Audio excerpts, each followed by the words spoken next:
वजीर आजम नरेंद्र मोदी ने दोनों ऐवानों में सदर जमहूरिया के खिताब पर शुक्रिया तकरीर की। वजीर आजम आज खूब बोले। तकरीर के दौरान उन्होंने कांग्रेस, राहुल गांधी और नेहरू पर सवाल उठाए।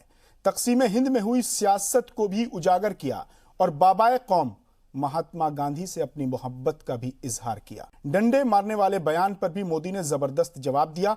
उन्होंने कहा कि मेरे बारे में कहा गया है कि 6 महीने में मुझे डंडा मारा जाएगा। मैंने भी ठान लिया है, 6 महीने का टाइम मिला है तो मैं भी सूर्य नमस्कार की तादाद बढ़ा दूंगा, तब डंडों का मेरी पीठ पर कोई असर ही नहीं होगा। कहा पिछले 20 वर्षों से भद्दी भद्दी गालियां खा रहा हूं, लेकिन पहले गाली प्रूफ बनने के बाद अब मोदी ने डंडा प्रूफ बनने की भी ठान ली है। वजीर आजम ने 3 तलाक की तलवार का भी जिक्र किया, राम मंदिर का भी क्रेडिट लिया, 370 हटाने का वाकया भी बयान किया। 370 हटाने से पहले महबूबा, उमर और फारूक के बयान को भी कोट किया और कहा कि कोई कह रहा था कि 370 हटा तो कश्मीर में जलजला आ जाएगा, कोई कह रहा था कश्मीर की आजादी का रास्ता साफ हो जाएगा, कोई कह रहा था कि 1947 में हमने गलत फैसला किया, गलत इंतखाब किया। वजीर आजम की स्पीच में पाकिस्तान भी था, टुकड़े टुकड़े गैंग के साथ फोटो खिंचवाने का भी जिक्र था। बोले वोट बैंक के लिए एनपीआर पर सियासत हो रही है, साथ ही साथ सीए पर साफ छुपने और सामने आने वाला शेर भी पढ़ा। साइलेंट से वायलेंट होने वालों की बात भी की। लाल बहादुर शास्त्री, राम मनोहर लोहिया और बाबा साहब भीमराव अंबेडकर के बयानों का जिक्र करते हुए कहा कि इन्होंने पड़ोसी मुल्कों के हिंदुओं की तरक्की और तहफ्फुज की बात कही थी, लेकिन अकलियत लफ्ज से प्यार करने वालों को पड़ोसी मुल्कों के अकलियत से प्यार नहीं है। अब सवाल यही उठता है कि क्या नेहरू अकेले तकसीम के जिम्मेदार हैं? क्या अपोजिशन साफ छुपने और सामने आने की लुका छिपी खेल रहा है?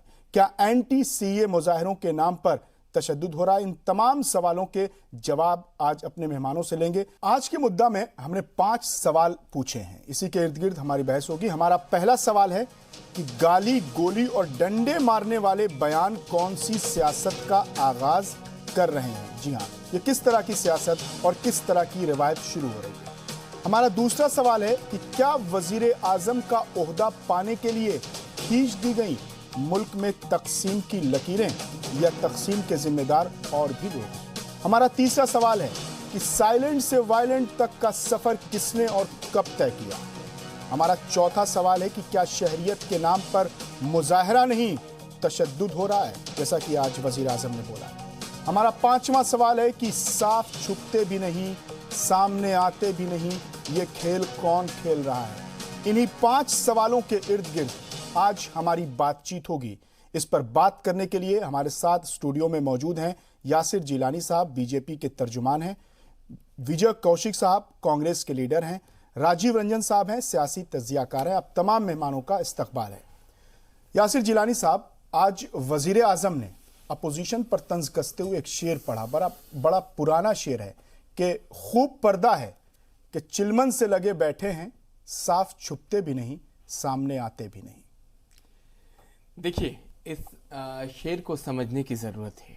आपके जो सवाल हैं, अभी जो आपने 5 सवाल रखे हैं, उसमें 2 सवाल के जवाब तो ये शेर समझाने की कोशिश कर रहा है। आप देखिए कि एक अपोजिशन का लीडर जो एक हिंदुस्तान के बहुत पुरानी और बहुत बड़ी पार्टी का अध्यक्ष भी रहा है, उनका वक्तव्य आता है, कल एक बयान आता है, आप किस तरह की बात करते हैं?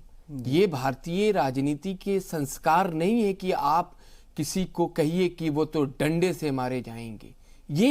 ये आप कैसे डिसाइड करेंगे इतने बड़े लीडर हो के, जिनके कंधों के ऊपर इस भारत के लोगों ने उनके फैमिली के पास ही भारत को रखा, भारत की हुकूमत रही उसी फैमिली, और उसी फैमिली का एक मेंबर जो लगातार संसद का सदस्य है पिछली 4-5 लोकसभा के अंदर, जी 20 साल हो गए होंगे मुझे लगता है, 90s में वो आ गए थे। उसके बाद भी अगर उनको राजनीति में इतनी नफरत, ये तो मुझे लगता है कि हम लोग भी जब से राजनीति को देख रहे हैं, तकरीबन 20 साल का एक वक्फा निकल गया ऑलमोस्ट, जो बहुत करीब से हमने देखा है, इतनी नफरत राजनीति उसमें शायद ये पहली बार है जो देखने को मिल रही है। एक ऐसा माहौल भारत के अंदर बनाया जा रहा है एक ऐसे मुद्दे को लेकर जिसके लिए वजीर आजम ने बिल्कुल सही कहा है कि वहां मुजाहिरा और आंदोलन नहीं हो रहा है, वो तो तशद्दुद का एक खेल खेला जा रहा है। जैसे जैसे खुलासे हो रहे हैं। विजय कौशिक साहब से जवाब लेंगे, फिर आपके ऊपर एक 10 सेकेंड बस भाई। जी अब आप देखिए कि एक आज से कल तक में जो पीएफआई का एक पूरा का पूरा मामला सामने आया है, जिसमें जो उनके पीएफआई को जो चलाते हैं परवेज अहमद साहब और उदित राज जी और आम आदमी पार्टी के संजय सिंह के बीच में जो एक पूरा का पूरा कनेक्शन सामने आ रहा है, आप भारत की सुरक्षा के साथ चलिए इस पर आएंगे, लेकिन आपने जो जिक्र किया, पहली बात का जो आपने जिक्र किया, विजय कौशिक साहब से उसी का जवाब लेंगे। आज वजीर आजम ने ऐवान में भी बोला है, ये डंडे मारने की कौन सी सियासत का आगाज हो रहा है, कि ये किस तरह का बयान है, वो भी एक बड़ी पार्टी का एक बड़ा लीडर, सबसे बड़ा लीडर कहता है कि वजीर आजम को 6 महीने में लोग डंडे मारने लगेंगे। जी देखिए, सबसे पहले तो माननीय मोदी जी ने जो कहा कि भी छुपने और छुपाने वाली इस तरह की बात, जी तो मोदी जी इस देश के सबसे ताकतवर व्यक्ति हैं जी, तो उनके सामने खुलकर सच्चाई कहने की हिम्मत भी आज हर किसी में नहीं है। ये तो भला हो राहुल गांधी जी का कि वो इस बात को लेकर आशंका व्यक्त कर रहे हैं कि देश में जो आर्थिक हालात हैं, 45 साल में जो सबसे ज्यादा बेरोजगारी की दर है, कंपनियां बंद होती जा रही हैं, लोगों ने अपने खाने पर खर्च घटा दिया है। आजाद हिंदुस्तान में सबसे पहली बार ऐसा हुआ है, मोदी जी हैं तो मुमकिन है। तो उन्होंने आशंका व्यक्त की है कि अगर यही हाल रहे तो युवा वर्ग जो है वो डंडे मारेगा। यानी आप डंडे मारने के बयान को जस्टिफाई कर रहे हैं? वजीर आजम में डंडे मारेगा, वजीर आजम जो है नहीं, विजय कौशिक साहब इस बात को क्लियर कीजिए, क्या आप उनके इस बयान को जायज ठहरा रहे हैं, जस्टिफाई कर रहे हैं, और क्या इस मुल्क का अवाम इस तरह का है कि वो अपने लीडर को डंडे मारता है? देखिए, ये बात जो है एक सिंबॉलिक रूप से कही गई है, इसका निजी जीवन में या सामाजिक जीवन में हिंसा से कोई ताल्लुक नहीं है। ऐसा नहीं है कि लोग डंडे लेकर निकलेंगे और मोदी जी को पीटने तो फिर आप ऐसा कभी नहीं होगा। फिर आप गोली से कहता हूं, फिर आप अनुराग ठाकुर के गोली मारने की बात को भी सिंबॉलिक कहिए, और फिर जब जामिया में गोली चले तो उसकी मुखालिफत मत कीजिए। विजय कौशिक साहब, विजय कौशिक साहब,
लेकिन मुद्दा यह है कि मोदी जी को चाहिए कि जो देश की आर्थिक व्यवस्था का बंटाधार होता जा रहा है, जिसको लेकर अब वो ये कहने लगे हैं कि मनमोहन सिंह जी की भी सलाह लेंगे, वो विपक्ष के नेताओं की भी सलाह लेंगे। तो आपने ये बात आज से 6 साल पहले क्यों नहीं सोचनी शुरू की थी?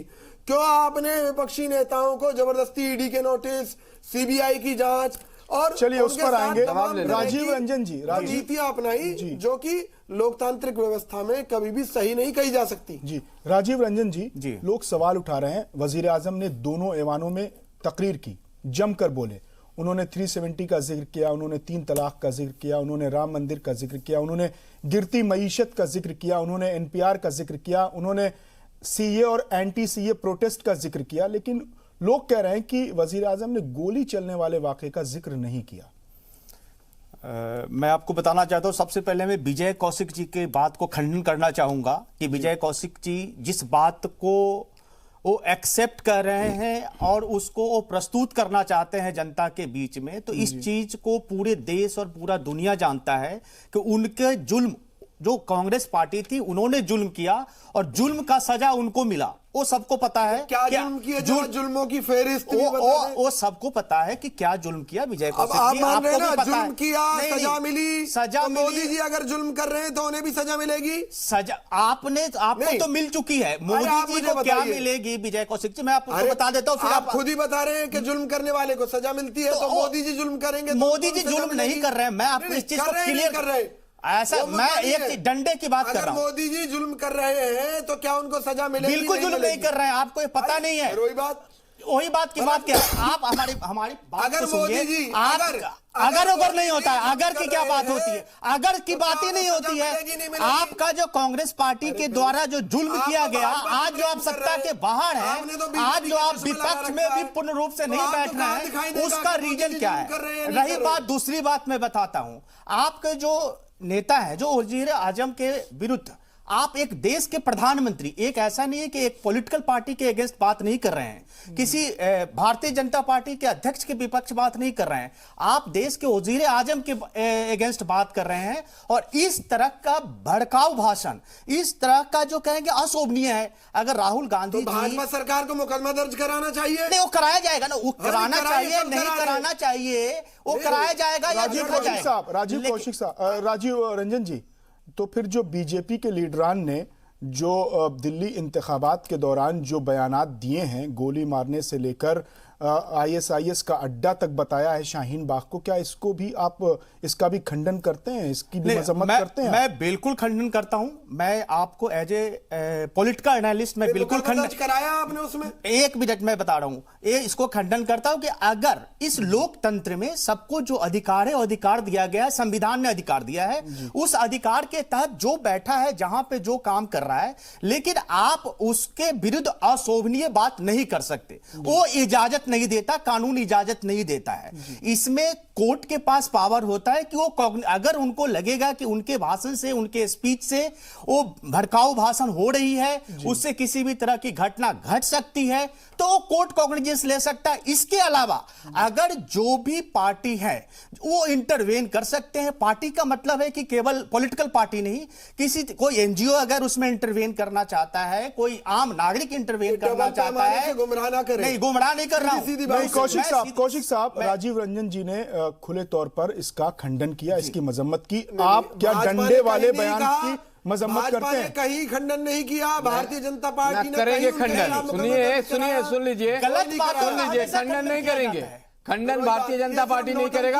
हाँ, तर्क देके आपको समझाने की कोशिश करें। जी कौशिक साहब, जी खंडन अगर आप गलत काम करें, विजय नहीं, कौशिक साहब को बोलने दीजिए। कौशिक साहब से छूट है। कौशिक साहब से सवाल पूछा था राजीव रंजन जी, कौशिक साहब से सवाल पूछा था मैंने, उनको जवाब देने दीजिए, फिर आपके पास। लोकसभा चुनाव में माननीय प्रधानमंत्री जी ने ये कहा था कि कांग्रेस के नेता सपने में उनकी हत्या कराने की साजिशें रच रहे हैं।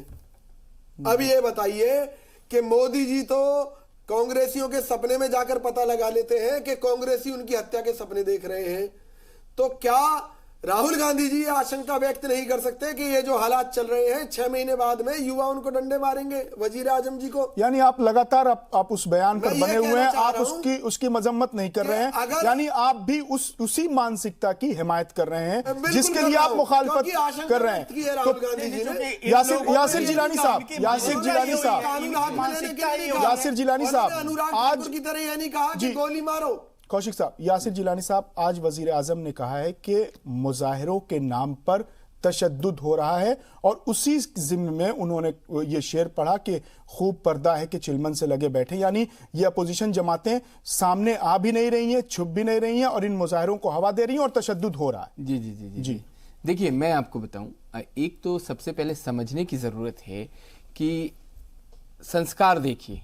भारतीय जनता पार्टी के प्रधानमंत्री जब अर्थव्यवस्था और आर्थिक व्यवस्था के बारे में बात करते हैं और चर्चा करते हैं सदन में, तो वो याद करते हैं पूर्व के प्रधानमंत्री जो बहुत बड़े अर्थव्यवस्था के जानकार भी हैं। ये संस्कार का फर्क है, ये कौशिक जी को समझ में नहीं आएगा। ये तो इन्होंने जोड़ लिया कि 2014 में जब आए थे तो क्यों नहीं राय लिया। अरे 2014 में आए थे, इस वक्त वैश्विक मंदी, सुन लीजिए, वैश्विक मंदी का दौर है। उसके बाद भी जो मौजूदा वजीर आजम हैं वो ये कहते हैं कि सामने वाले जो अपोजिशन के बड़े लीडर हैं, जो प्राइम मिनिस्टर भी रहे हैं, अगर उनको उस चीज़ में महारत हासिल है तो उनकी भी मदद ली जा सकती है। ये संस्कार है, ये समझने में थोड़ा सा कांग्रेस के लोगों को वक्त लगेगा। हम चाहते हैं, देखिए आज उन्होंने जो भी बात कही है, जिस तरीके से और जो बातें कही हैं वो सच साबित हुई हैं। ट्रिपल तलाक पे किस तरह का विरोध था अब्बास साहब, आप बताइए मुझे। जब 370A और 35A की हम लोग चर्चा करते थे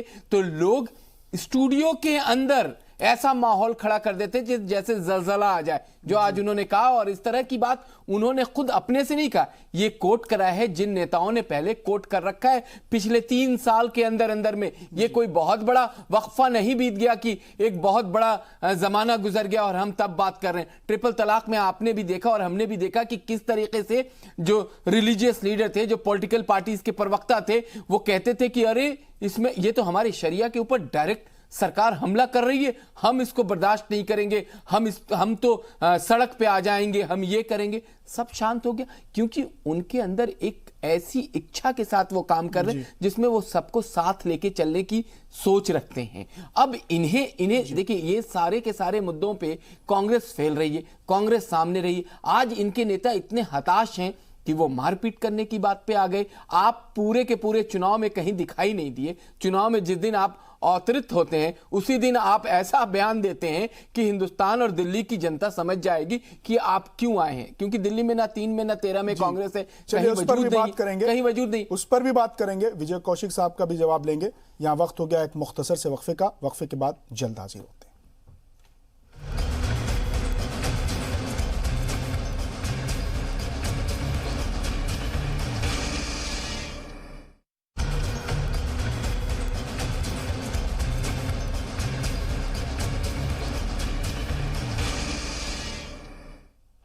वक्फे के बाद एक बार फिर आपका इस्तकबाल है। हम लगातार बात कर रहे हैं दोनों ऐवानों में वजीर आजम की तकरीर के तनाजुर में।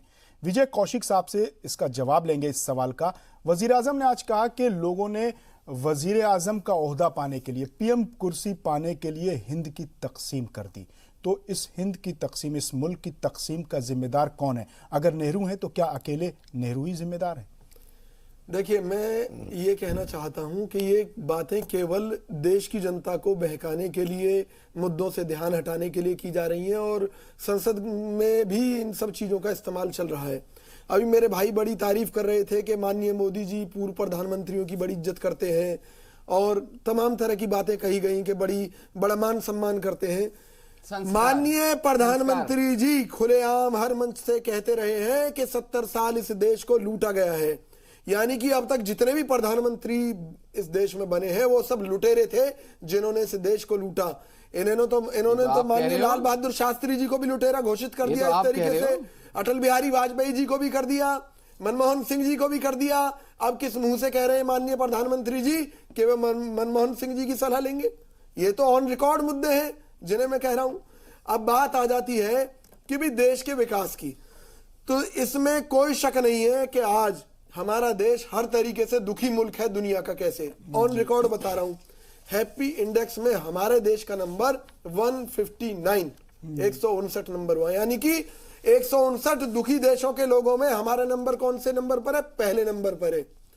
देश में जो अभी भयावह आंकड़े आए हैं उनके मुताबिक न केवल शहरी क्षेत्र बल्कि ग्रामीण क्षेत्र की जनता ने भी अपने भोजन पर खर्चा घटा दिया है, जबकि आजादी के बाद से लेकर आज तक कभी भी लोगों ने अपने भोजन के ऊपर खर्चा नहीं घटाया था। आज आलम यह है, कानून व्यवस्था चौपट होती जा रही है, चाहे वो अरावली की पहाड़ियां हो, भ्रष्टाचार के चलते ये सरकार खा रही है उनको।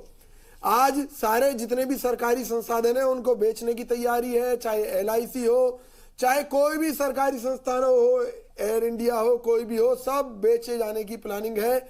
इतना ही नहीं, रिजर्व बैंक लेकिन खतरे के निशान। कौशिक साहब, वजीर आजम कहते हैं कि जिस रफ्तार से मुल्क चल रहा था, अगर उसी रफ्तार से चलता तो ना अयोध्या का मसला हल होता, ना 370 कश्मीर से हटता, ना ट्रिपल तलाक की तलवार से औरतों को आजादी मिलती। राजीव रंजन जी। जी बिल्कुल सही बात है कि जो आप देख सकते हैं कि देश के आजादी के बाद और जो बंटवारा हुआ जी, 2 देश बना, उसके बाद आप कितने प्रधानमंत्री आए, लेकिन उनके अंदर वो इच्छा शक्ति नहीं थी।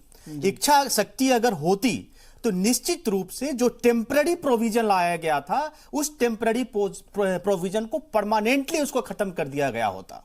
अब आज के देश में आज का जो नेता है, आज के जो यहाँ इस पीढ़ी का जो नेतृत्व कर रहे हैं, जो भारत का नेतृत्व कर रहे हैं जी, वो जब आते हैं, उन्होंने जब इसका सारा विश्लेषण करते हैं, विश्लेषण के बाद ऐसी बात नहीं है, जब वो लोकसभा में लाया गया, हर मुद्दा को लोकसभा में लाया गया, हर मुद्दा को राज्यसभा में लाया गया, वहां प्रॉपर डिस्कशन की गई। डिस्कशन के बाद जो हमारा कॉन्स्टिट्यूशन कहता है उसके तहत अब इसके बारे में अगर कोई अपोजिशन आके कहता है कि नहीं ये डिस्कशन भी प्रॉपर नहीं डिस्कशन हुई है, तो ये बिल्कुल हम समझते हैं कि बेबुनियाद बात होगी।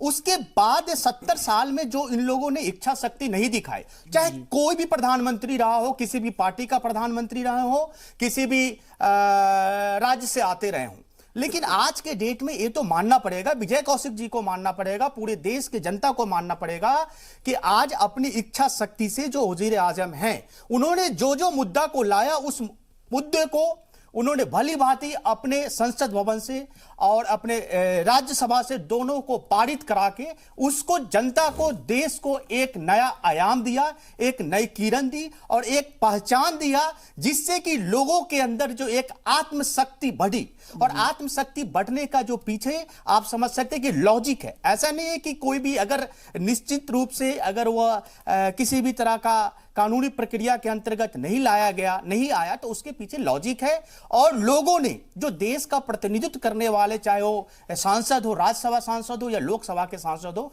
उन्होंने उसको एक्सेप्ट किया, वोटिंग किया, फिर उसको सारे कानून को, चाहे 370 हो, 35A हो, उसके बारे में लोग कहते थे। आप देखते थे जो बयान आता था, टीवी पे बयान आता था, जो जम्मू कश्मीर से उस समय के तत्कालीन मुख्यमंत्री का बयान आप देख लें, उनके ऑपोजिशन पार्टी का बयान देख लें, उनका क्या नहीं आता था। चाहते थे कि हम क्या नहीं कर देंगे, लेकिन ऐसा कुछ नहीं हुआ, क्योंकि हमारा देश जो है उसको सब पता है कि हमें क्या करना चाहिए, कैसे करना चाहिए और क्यों करना चाहिए। उसको एक्सेप्ट किया गया।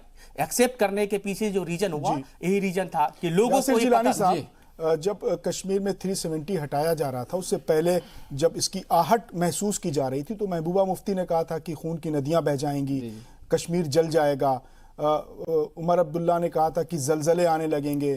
फिर महबूबा मुफ्ती ने कहा था कि हमारा 47 वाला फैसला गलत था, हमारा हिंदुस्तान के साथ आने का इंतखाब, चुनाव वो गलत था। तो ऐसा कुछ आपको लगा कि इस तरह की कुछ हलचल वहां पर है, या उस अपराइजिंग को दबा दिया गया? देखिए, मैं तो कश्मीर में उस वक्त भी, जब हालात सब कह रहे थे कि हालात ठीक नहीं है, तब भी गया था, और अब हालात बहुत नॉर्मल है तो अब भी होके आया हूँ।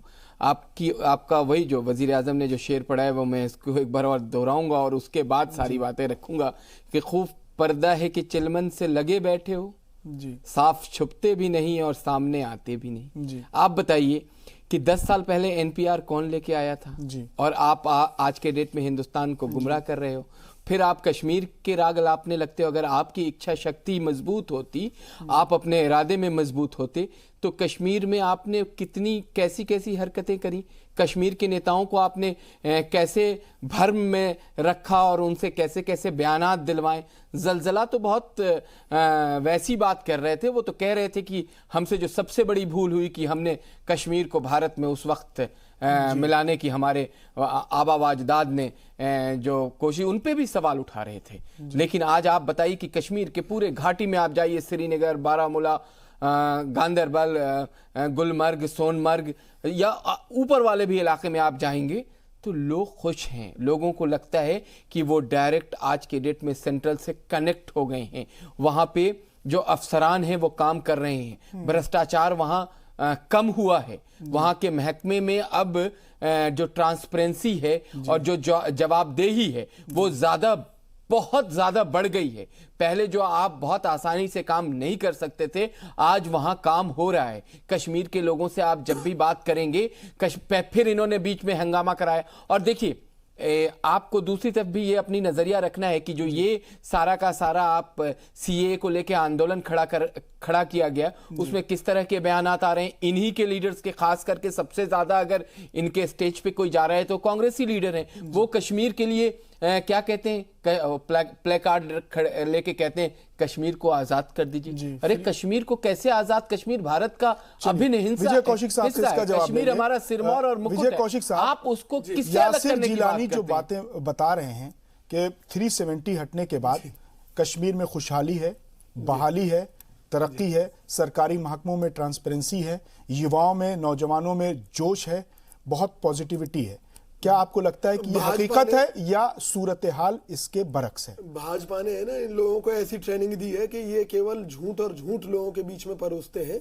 खुद सरकार के आंकड़े हैं कि करीब 20,000 करोड़ से ज्यादा के व्यापार का नुकसान जम्मू कश्मीर में हो चुका है जब से 370 के बाद का बाबेला जो वहां पर हुआ है। तो इसके जिम्मेदार आप ही लोग हैं। सरकार के आंकड़े आप सही बता रहे हैं, लेकिन पैमाने का नुकसान। आप दूसरी बात ये कहते हैं जी हमने 370 के फलां अनुच्छेद को हटा दिया। अरे ये मर्दमी है क्या? मर्दमी तो वो थी कि कांग्रेस ने जम्मू कश्मीर को इस देश का अभिन्न अंग बनाया। असम का विलय भारत में किसने कराया? कांग्रेस ने। पंजाब के सिख कांग्रेस को अपना दुश्मन क्यों समझते थे? क्योंकि आजादी के समय में वो लोग अपना अलग राज्य बनाना चाहते थे, अपना अलग देश बनाना चाहते थे, लेकिन कांग्रेस की कोशिशों के चलते ऐसा नहीं हो पाया। उसके चलते पंजाब आज हमारे इस देश का अभिन्न हिस्सा है। पाकिस्तान के दो टुकड़े किसने किए? कांग्रेस सरकार। तो कांग्रेस के नेताओं ने जो काम किया है दूर दूर तक कहीं नहीं ठहरते। आज ये कहते हैं, लेकिन वजीर आजम ने तो आज कहा कि देश के 2 टुकड़े करने के लिए क्योंकि उन्हें वजीर आजम बनना था, की कुर्सी की लालच थी। बिल्कुल सच बोला है अब्बास भाई। अगर इन्होंने एक्सेप्ट कर लिया होता, देखिए एक्सेप्ट नहीं करना था, उन्हें अगर आप इतिहास में जाकर लगाएंगे ना तो आपको लगेगा कि कांग्रेस ने जो किया हालात को देखते हुए बहुत सही निर्णय लिए। और जहां तक द्विराष्ट्र थ्योरी का जो सिद्धांत है, भाजपा वीर सावरकर को अपना आदर्श मानती है। तो द्विराष्ट्र की अगर थ्योरी अगर किसी की थी, ये तो वीर सावरकर है की जो थी। और कांग्रेस के तमाम उन किताबों से पढ़ लिया है जो वामपंथी विचारधारा की धूल खाती हुई लाइब्रेरी के अंदर पड़ी हुई किताबें हैं, उन्होंने वो कर लिया। और जो इतिहास इन्होंने अपने अकॉर्डिंग लिखा वही लोगों को बताना चाह रहे हैं।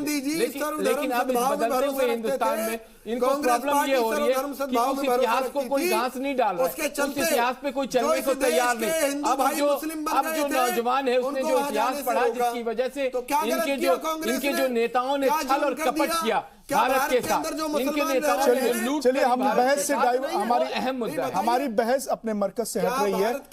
विजय कौशिक साहब, हम वजीर आजम बिल्कुल देशभक्त किसने कह दिया उन्हें? तो आपने हमेशा से मुसलमान हमारी बहस अपने मौजू से हट रही है, अपने मरकज से हट रही है। कौशिक साहब, यासिर साहब, कौशिक साहब, यासिर साहब, हम वजीर आजम की तकरीर के हवाले से बात कर रहे हैं, उसके तनाजुर में बात कर रहे हैं। राजीव रंजन जी, मैं एक चीज की और तकरीर जो दोनों ऐवानों में जो कौशिक साहब एक सवाल हो जाने दीजिए। दोनों ऐवानों में आज वजीर आजम ने तकरीर की है और बहुत से पहलुओं पर उन्होंने बातचीत की है, लेकिन उसके फौरन बाद राहुल गांधी बयान देते हैं कि तकरीर बहुत लंबी थी, भाषण बहुत लंबा था, लोगों को बातें नहीं रोजगार चाहिए।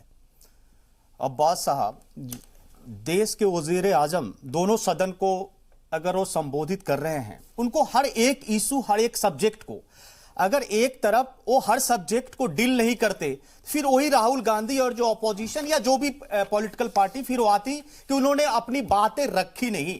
उनको जो बात रखनी चाहिए थी उन्होंने इस सब्जेक्ट को छोड़ दिया। अगर हर एक सब्जेक्ट को वो इंटरप्रेट करके पूरे देश को, पूरी जनता को बताना चाह रहे हैं, बताए हैं, तो आज उनको फिर दिक्कत हो रही है। मतलब कि पॉलिटिक्स आप कीजिए, मेरा ये मानना है कि पॉलिटिक्स कीजिए, बट पॉलिटिक्स का ये मतलब नहीं है कि आप किसी के साथ खिलवाड़ कीजिए, देश के जनता के साथ खिलवाड़ कीजिए।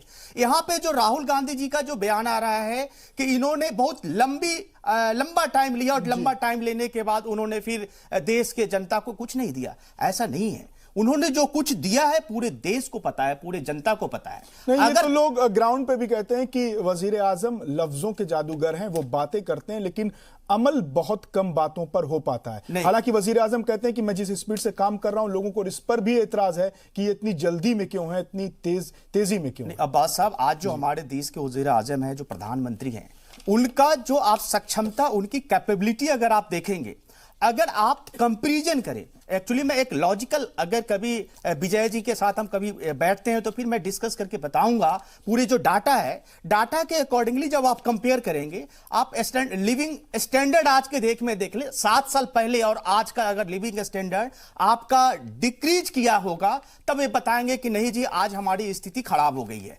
आज अगर आप किसी का बैंक बैलेंस अगर देखना चाहेंगे, वो सबका अपना पर्सनल होता है, सबका बैंक बैलेंस में अगर पैसे बढ़े हैं, आपकी लिविंग स्टैंडर्ड बढ़ा रहा है, आपके पास पहले टू व्हीलर गाड़ी थी, आज 4 व्हीलर आपके पास गाड़ी है, आज आप ब्रांडेड कपड़े पहन रहे हैं, तो आप कैसे बातें कर रहे हैं? आप कैसे देश को आप भड़काऊ बातें कर रहे हैं कि नहीं जी देश में अव्यवस्था आ गई है? चलिए देश की व्यवस्था बहुत अच्छी हुई है। एक और ब्रेक का वक्त हो गया है, हम इस बहस को जारी रखेंगे लेकिन एक मुख्तसर से वक्फे के बाद।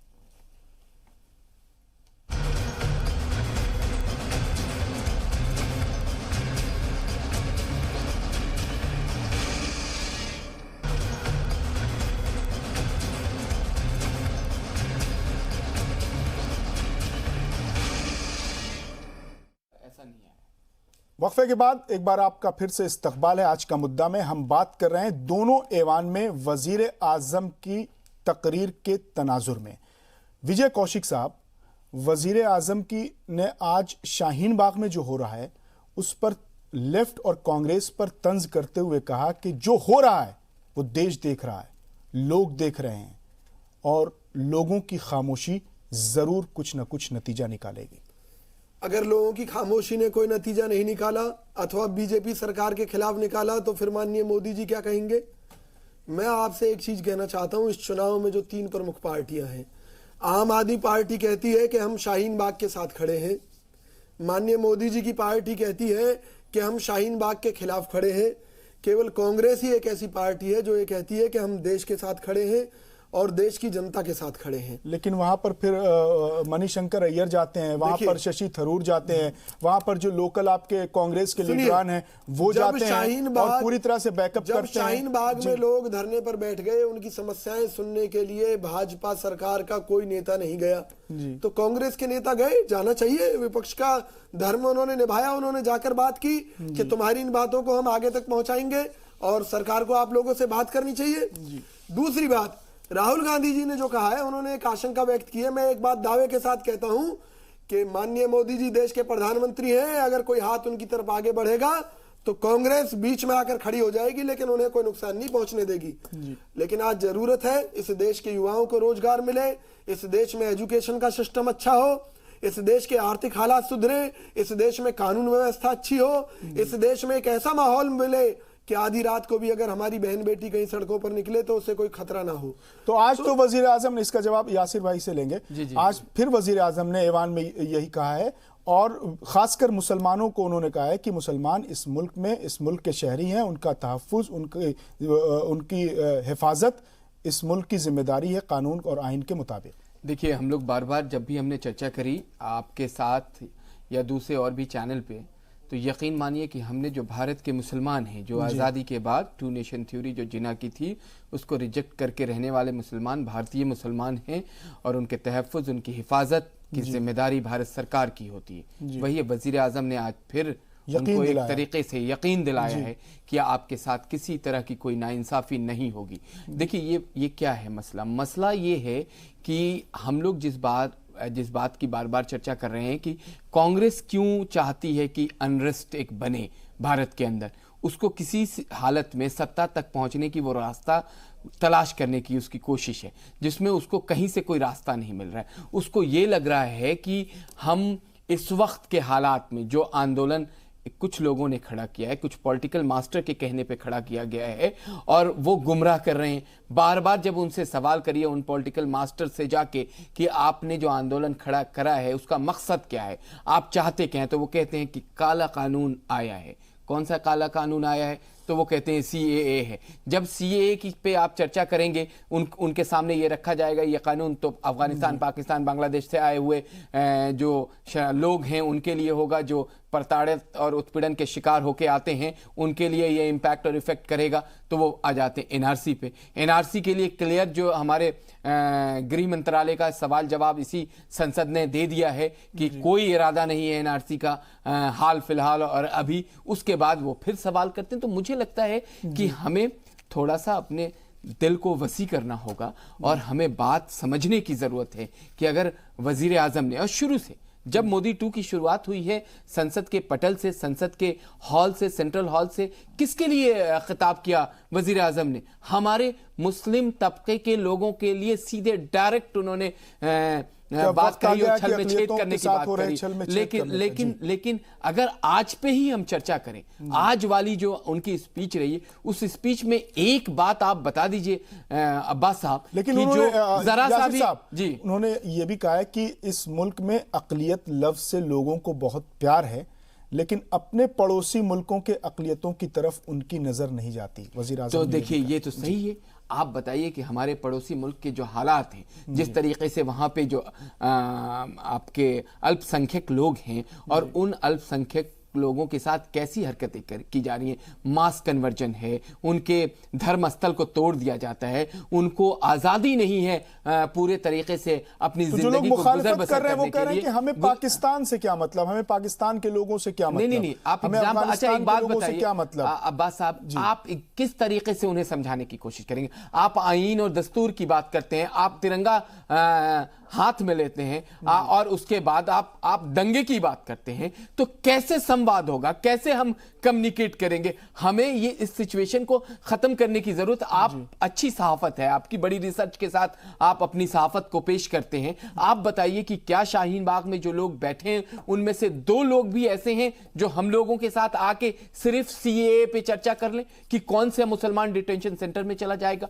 कौन सा मुसलमान पाकिस्तान भेज दिया जाएगा, जिस पे आज जबकि चर्चा नहीं है। ये इसलिए बार बार कहा जाता है कि जब आपका वजीर आजम कहता है कि मुसलमान आपकी हिफाजत की जिम्मेदारी मैं लेता हूं, तो आपको सोचना पड़ेगा। लेकिन पॉलिटिकल मास्टर जो अपने पॉलिटिक्स को चमकाने के लिए मुसलमानों का नाम लेके उनके कंधे का इस्तेमाल करके राजीव रंजन जी से समझेंगे, सियासत करेंगे, तो कहीं ना कहीं नाइंसाफी करेंगे कौम के साथ। ये सोचने की जरूरत है और इस पे हमें और बड़े प्लेटफॉर्म पे एक तरीके से मैं आपसे गुजारिश करूंगा कि आप संवाद करवाइए लोगों के बीच में। आपको मुस्लिम पूरे समुदाय के बीच में कश्मीर से लेके कन्याकुमारी तक आपको देखा जाता है। जी सलाम इस वक्त नंबर 1 पे आता है, लोग उसको पसंद करते हैं। मैं चाहता हूं कि खुल के बात रखी जाए। आप बुलाइए, हम लगातार बात कर रहे हैं और आपके मशवरे को हम अहमियत देते हुए इस पर खुलकर बात करेंगे। उनके राजीव रंजन जी, जिस तरह से अभी यासिर जिलानी साहब बता रहे हैं, एंटी सीए प्रोटेस्ट के जो हालात हैं, ज़मीनी हालात हैं, उसकी भी वो गुफ्तगू कर रहे हैं, और जो पूरे मुल्क में अलग अलग शाहीन बाग बने हुए हैं, वहाँ प्रोटेस्ट हो रहे हैं, वायलेंस हो रही है। और वज़ीर आज़म ने भी आज, चूंकि हम उनकी तकरीर के हवाले से बात कर रहे हैं, तो वज़ीर आज़म ने भी कहा है कि जो लोग साइलेंट थे वो वायलेंट हो गए हैं। तो मैं, आप चूंकि सियासी तज्जियाकार हैं, मैं उनके इस जुमले को समझना चाहता हूँ। एक्चुअली क्या है अब्बास साहब, जो सीएए के जहां तक बात है और सीएए पे जो राजनीति चल रही है, जो पॉलिटिकल मास्टर हैं और जो शाहीन बाग जैसे और कई सारे इलाके हैं जो देश में जहां पे इस तरह से प्रोटेस्ट किया जा रहा है, ये तो निश्चित रूप से आप कह सकते हैं कि बेबुनियाद है। उसमें बेबुनियाद अब कैसे है? सीएए सबको बताया गया, जब फर्स्ट डे जब इसको पहले कैब था, कैब के बाद वो सीएए हो गया, जब वो बिल के बाद जब कानून बन गया, कानून बनने के बाद वो नोटिफिकेशन होता है, गजट आता है, गजट के बाद इसमें सारी चीज क्लियर कट बताया गया कि है क्या। हाँ, वजीर आजम ने कहा कि सीए आने से पहले हमने खूब चर्चा भी की, इस पर चर्चा हुई है, लोकसभा राज्यसभा सारी जगह चर्चा होती है, फिर गजट होता है, फिर वो कानून बनता है। कानून बनने के बाद अगर आपको किसी भी तरह का वजीर आजम या वजीर आजम के जितने भी मंत्री हैं, सब लोगों ने अपना अपना बयान पेश किया है, उन्होंने टीवी चैनल के माध्यम से भी किया है, न्यूज़पेपर में भी आया है, कई सारे डिस्कशन भी हुआ है।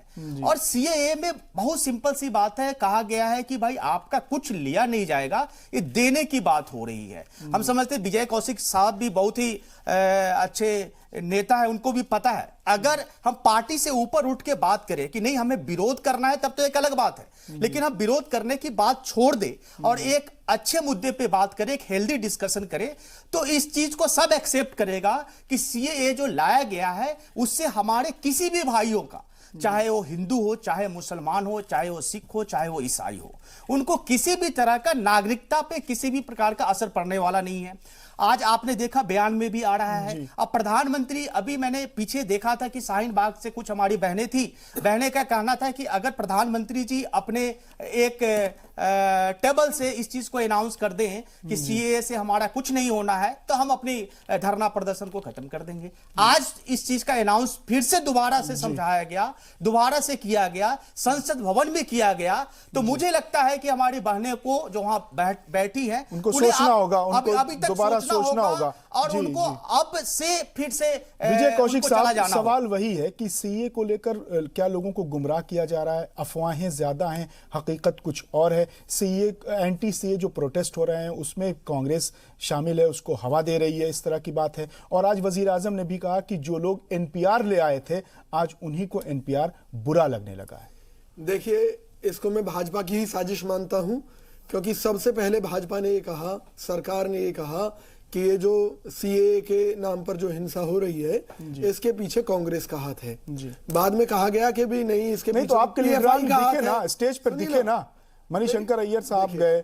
मैं ये कहता हूं मणिशंकर अय्यर पाकिस्तानी है, शशि थरूर साहब गए। शशि थरूर पाकिस्तानी है नहीं, अगर उनकी तकरीरें वहां पर कैसी थी, उनके बयानात कैसे थे, अपनी बात रखी, तो फिर आप उसको कबूल कीजिए ना, आप कबूल कीजिए कि आप गलत बयानबाजी की है तो पुलिस को मुकदमा दर्ज करना चाहिए। हर चीज में पुलिस को मुकदमा करना चाहिए। आप सांसद हो, आप पढ़े लिखे हो, कौशिक साहब क्यों करना चाहिए? राजीव जी, उनको बोलने दीजिए। विजय कौशिक साहब, तो आप कबूल कर लीजिए कि कांग्रेस इसमें शामिल। देखिए, हाँ, कांग्रेस केवल वहां जनता के बीच में इसलिए गई कि उनका दर्द जानने के लिए कि आखिर वो क्यों बैठे हैं, ताकि उनकी बात को सरकार तक पहुंचाया जाए। सरकार तो जा नहीं रही उनके बीच में। खैर, ये जो दिन रात कांग्रेस को कोसते रहते हैं कि कांग्रेस हमारी मदद नहीं कर रही, मैं दावे के साथ कहता हूं कांग्रेस ने देश हित में हमेशा इनसे बात करने की कोशिश की, लेकिन ये लोग अहंकार के घोड़े पर सवार रहे। जिस जीएसटी का विरोध किया करते थे 18% का भी 28% लगाकर आज बैठे हैं।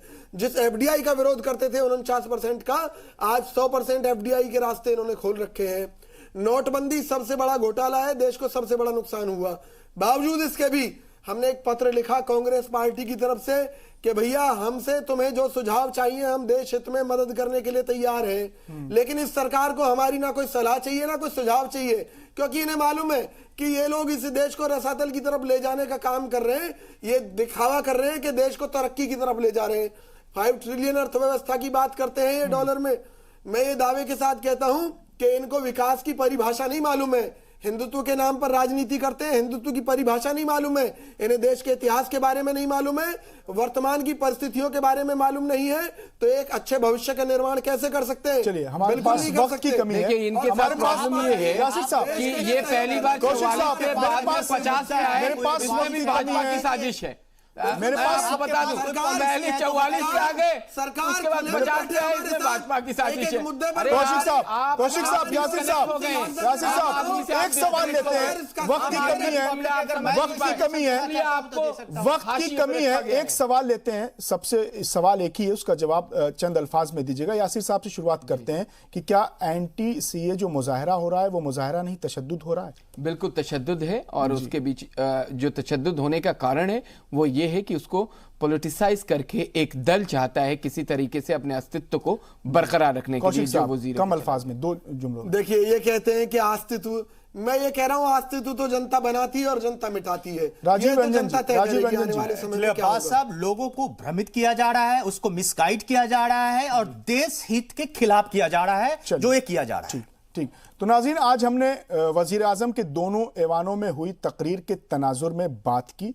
मसला ये नहीं कि मसले को हल कौन करे, मसला ये है कि इसकी पहल कौन करे। आज के लिए, आज के मुद्दा में बस इतना ही। मुझे दीजिए इजाजत।